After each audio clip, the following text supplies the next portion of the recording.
The kindergarten phase. The phase when unfiltered words make you laugh, school drop-offs make you cry, and life becomes a stage where your kid shouts, "Look at me!" It may seem like it happened overnight, but the time has come, and ready or not, parents, your kid is starting kindergarten.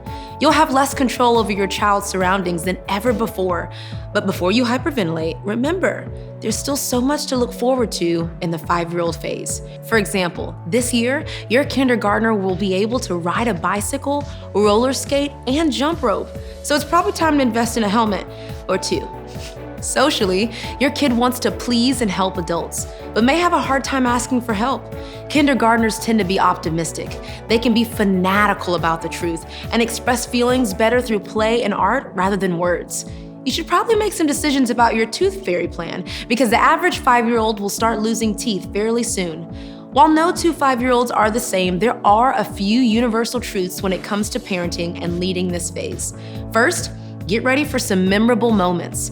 By this age, a child can speak in sentences and long, wandering monologues, but you will be amazed and entertained by all the profound and uncensored things they say. Like, "Why does your hair look like spaghetti?" And "You're talking so much, I can't hear you." One unexpected truth about the 5-year-old phase is that you'll need to adjust for a cultural shift at school. This means less time for play, more early morning alarm clocks, and a higher demand for focused attention. While kids at this age thrive on routine and predictability, they also crave opportunities to have a little unstructured play, a chance to skip and run, to throw and catch, and to use their imagination. Leaders, let your group know the structure of your program, but be flexible within those parameters. The last truth about kindergartners may be the most challenging of all. They crave your undivided attention.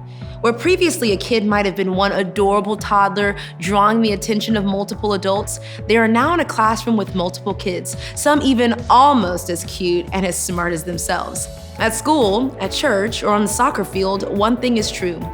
They want your undivided attention, so give it as often as possible. Leaders, this will be difficult since I haven't met anyone that can give 7 people undivided attention at the same time. So take turns and make sure you're connecting individually with your kids each and every time you're together. In the 5-year-old phase, you all have a specific role. Your role is to engage their interests. School is a crisis. Your elementary school kid is adjusting to big changes, whether it's bus rides or lunch lines or new routines. But that stress of change can also be a platform for discovery and growth.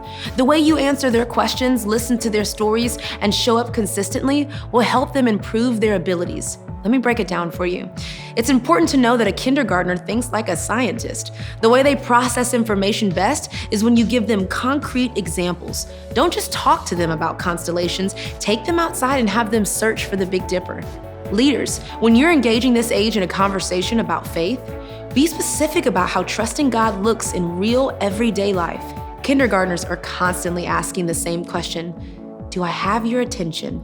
This probably isn't news to you, but it's critical to understand it's all a part of this phase. You capture their heart when you improve their abilities. Every kid wants to feel like they're good at something, and that's especially true at this age. Piano lessons, soccer practice, math tutors, all of these things motivate and affirm your 5-year-old. Again, this should come as no surprise, but a kindergartner is motivated by fun. You coach this motivation when you play on their level. Break out that board game and get out the paint, even if it's for a few minutes. You're building a framework where fun and one-on-one time are clear priorities. One exciting development in this phase is a 5-year-old's ability to actually communicate and pay attention. It's the perfect opportunity to plant seeds of spiritual growth in a kindergartner's heart. This year, you will provoke discovery, so your child will trust God's character and experience God's family. Your kindergartner is quickly learning the habits and routines that make your family work.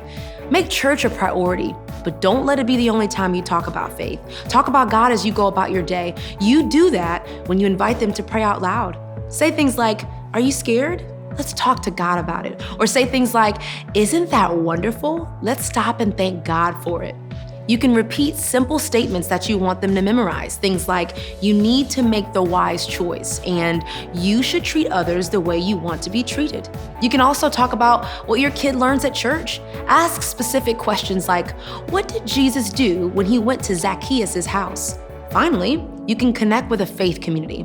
And don't just attend, get involved. Create relationships with parents in all seasons of life.